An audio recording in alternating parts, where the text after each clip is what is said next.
안녕하세요, 아저씨입니다. 잘 지내고 계시죠? 오늘은요 2021년도 마지막 모니터 시리즈 사무실과 가정에서 쓰기 좋은 2019년도 이후에 출시된 32인치 QHD와 UHD 모니터를 소개해 드리려고 합니다. 그리고요 얼마 전에 호련히 집을 나갔었던 선택 기준이 들어왔습니다. 하지만요 어차피 셀렉션은 모두 빼버리고 베스트 5종으로 곧바로 갈 거니까요 뭐 그리 아주 나쁜 상황은 아니라고 저 혼자 생각해 봅니다. 여튼 돌아온 선택 기준 아주 신나고 빠르게 출발하시겠습니다. 최대한 짧게 돌아온 선택 기준입니다. 첫 번째 해상도가 되겠습니다. 해상도는요 여러분들의 사무 환경에서 중요한 역할을 하는데요. 이미 알고 계시는 것처럼 Full HD, QHD, UHD인데요. 화면 사이즈야 구글링으로 많이 나오는데 이게 도대체 어느 정도인지 알 수가 없습니다. 간단한 예시로요. 32인치 Full HD로 업무를 보시던 분이 32인치 UHD로 바꿨더니 웹페이지도 띄우는 문서들도 너무 작아져서 힘들다라는 분들이 계십니다. 그래서 결국은요 윈도우의 배율을 150%로 올려서 사용하시는데요. 엥? 그럼 고해상도 모니터를 사용하는 의미가 무색해지겠죠. 그냥 풀 HD로 쓰시는 게 더 나은 선택이 될 수도 있습니다. 두 번째 패널 종류가 되겠습니다. 아무래도 패널 단가는요 VA 패널이 조금 더 저렴하죠. 그렇다 보니까 IPS 패널 제품이 VA 패널 제품보다 비싼 편이기도 합니다. 어떤 게 더 좋다라기보다는요 패널별로 단점을 인지하시고요 개인적인 사용 환경에 따라서 선택을 하시면 좋을 것 같은데요. VA 패널은요 종특상 흰색 배경에서 움직일 때 잔상이 있는데요 이 잔상을 느끼는 편차는요 개인마다 달라서 VA 패널을 구매했다가 잔상 때문에 고생하시는 분들이 종종 계십니다. 대신 영화 같은 경우 깊은 색감과 명암비를 느껴볼 수 있다고 하죠. IPS 패널은요 종특상 빛샘이란 단점이 있고요 VA 패널보다는 안부의 표현력이 많이 떨어지지만 잔상이 없고 전반적인 업무 환경에 부담이 적습니다. 세 번째 디스플레이 영역이 되겠습니다. 요즘의 모니터들은요 예전에 두꺼운 베젤이 아닌 얇은 베젤 혹은 베젤리스 제품들이 대부분인데요 재미있게도 베젤리스라고 해서 구매했는데 이런 이너 베젤이 1cm 정말 이러면 화나거든요. 그래서 디스플레이 출력 영역을 계산하는데요 일반적으로 베젤이 있는 제품들이 대략 85에서 88% 정도, 베젤리스 제품들이 90에서 93% 정도가 되겠습니다. 네 번째 응답 속도가 되겠습니다. 게임용이 아니기 때문에 의미는 없다고 하지만요 그래도 5ms G2G를 기준으로 하겠습니다. 다섯 번째 인풋 렉이 되겠습니다. 이 부분은 패널 자체의 인풋 렉 수치인데요 입력 대비 출력 속도라고 보시면 좋습니다. 아직은 많이 공개되어 있지는 않지만요 공개된 경우 15ms 이내 제품을 상급으로 분류하겠습니다. 하지만요 오늘 제품들은 인풋 렉이 제시된 제품이 아쉽게도 없습니다. 여섯 번째 인풋 렉 제어가 되겠습니다. 모니터의 응답 속도 증대를 위해서 오버드라이브를 적용하는 경우가 많은데요 혹시라도 오버드라이브 적용 제품의 경우에는 역잔상을 줄이는 인풋 렉 제어가 요구되고 있는데요 그 여부를 보도록 하겠습니다. 일곱 번째 주사율이 되겠습니다. 게임용은 아니지만요 최대 75Hz 제품으로 하겠습니다. 여덟 번째 V싱크입니다. 역시 게임용은 아니지만 기본적인 FreeSync의 지원이 있어야 할 것 같습니다. 아홉 번째 밝기와 HDR이 되겠습니다.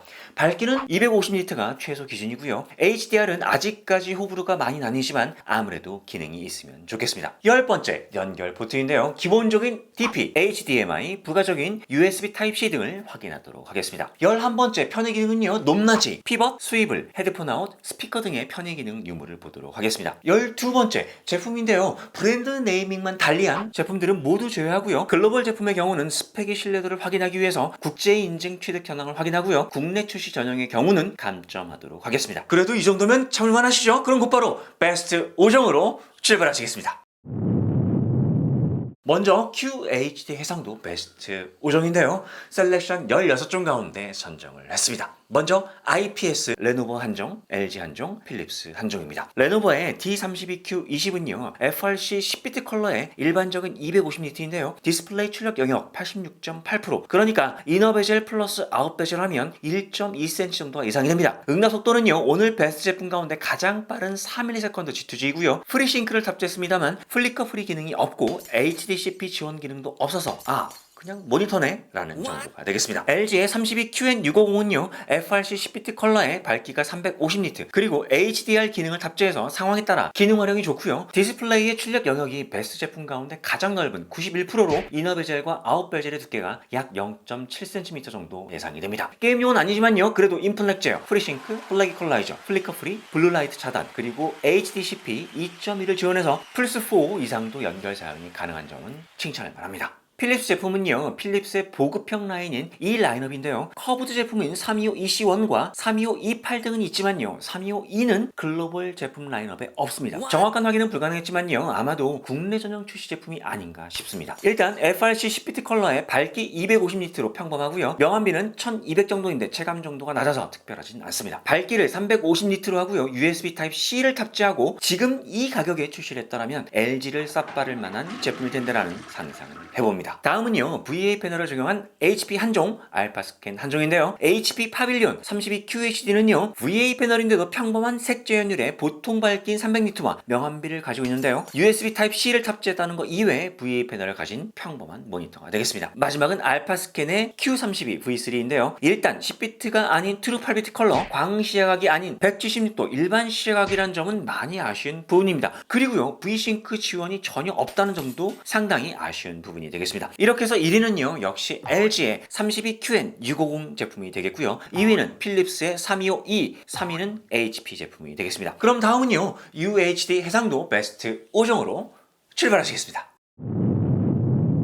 UHD 해상도 베스트 5종은 셀렉션 15종 가운데 선정을 했습니다. 먼저 4K 패널은요, IPS 패널 제품보다는 VA 패널 제품이 다수를 이루고 있다는 점이 특징이고요. 가격도 편차가 큰 편이었습니다. 먼저 IPS 패널 적용한 3종인데요. 크로스오버 한종, LG 한종, 레노버 한종이 되겠습니다. 첫 번째, 크로스오버 32UL99 제품이 되겠는데요. 글로벌 제품은 아니지만 LG 패널을 사용하고 있고요. 350니트의 밝기와 HDR, HDCP 2.1을 지원하고 USB Type-C를 지원한다는 점 또한 장점이긴 합니다. 그런데요, 역시 중소기업이라 그런지 후면 단자 쪽 같은 부분에서의 마감이 부드럽지 못하고 가격 또한 LG와 맞먹는 수준이라서 경쟁력은 없어 보입니다. 두 번째는 LG의 32UN650 제품이 되겠습니다. 이 제품은요, 60Hz로 알려져 있지만 최대 75Hz까지 가능하고요. 디스플레이 출력 영역이 91%대여서 이너와 아웃 베젤 두께가 얇고요. 대부분 필요하다고 판단되는 기능들이 모두 탑재되어 있습니다. 단지 USB Type-C 연결 단자가 없다는 게 조금 아쉽기는 한데 뭐 그래도 LG니까요. 세 번째는 레노버의 T32P22 되겠습니다. 해외에서 LG의 32UN650과 함께 비교되는 대표적인 제품이기도 한데요. 어차피 게임용이 아니긴 하지만요, 그래도 인플렉 제어, V싱크, 블랙 이퀄라이저가 모두 빠진 게 아쉬운 건 어쩔 수 없고요. 다행인 건 USB Type-C를 탑재해서 연결성을 확보하고 USB 허브까지 갖추고 있는데요. USB 다운스트림 포트를 무려 4개나 가지고 있는데 뭘 이렇게나 많이? 라는 생각이 들기는 합니다. 그리고 베스트 5종 가운데 유일하게 피벗 기능도 가지고 있는데요. 해외 제품은 스탠드에 무선 충전 도크 기능도 있다는데 우리나라 출시 제품에는 없는 것으로 보여집니다. 다음은 VA 패널을 적용한 뷰소닉 한종, 알파스캔 한종이 되겠습니다. 뷰소닉의 VX3211은요, 일단 우리나라는 2020년에 출시되었지만 글로벌 출시는 2018년도 제품이라는 부분은 인지하셔야 할 것 같습니다. VA 패널답게 색재현율이 높고 HDR10 인증 획득 제품인데요. 단어와 평가 건수도 많지 않은 이 제품의 화면이 누렇다와 HDR 적용 시 화면이 어두워진다는 이슈가 확인이 되었습니다. 일단은요, 색재현율이 sRGB 137%인데다가 확장 영역이 적색과 녹색, 그 가운데 녹색 부분으로 많이 확장된 데다가 블루라이트 차단까지 하면 그야말로 누리끼리한 색감이 재현될 수 있을 거라는 생각이 듭니다. 아마도 이 부분은요, 직접 설정해서 조정이 필요해 보이고요. HDR은 HDR 컨텐츠를 이용할 때만 사용하셔야 할 것 같습니다. 그 이외에는요, 3ms G2G고요. 프리싱크, HDCP 2.2 지원 등 기본 사항은 갖추고 있습니다. 단 색감에 대한 부분은 개인적인 편차가 있으니까요, 구매 전 충분한 고민이 필요해 보입니다. 마지막은 알파스캔의 U32 PR90H 제품이 되겠는데요.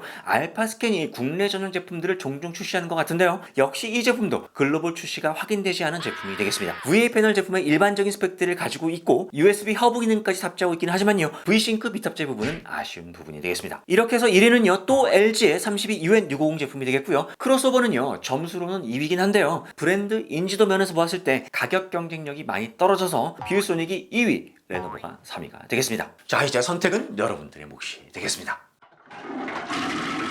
자, 이렇게 해서 오늘은요, 사무실과 가정에서 쓰기 좋은 2019년도 이후 출시된 32인치 QHD와 UHD 모니터를 소개를 해드렸는데요. 중소기업 제품들의 완성도와 그리고 AS 문제만 해소가 된다면 소비자도 기업도 서로 윈윈할 수 있을 텐데라는 아쉬운 생각이 좀 들었는데요. 더군다나 브랜드 네이밍만 달리한 이런 제품들이 근절되었으면 하는 바람도 생겨나게 되었습니다. 여튼 사무실과 가정에서 쓰기 좋은 32인치 모니터 구매를 고민하셨던 분들에게 조금이라도 도움이 되었기를 바랍니다.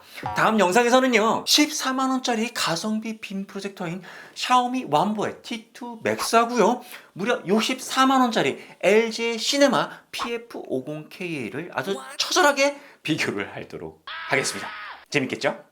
오늘 여기서 인사를 드리고요. 저는 다음 영상에서 같은 모습 더 나은 정보로 찾아뵙도록 하겠습니다. 아저씨는 언제나 여러분들의 소망을 응원합니다. 오늘도 안전하고 즐겁게 화이팅 하세요. 안녕.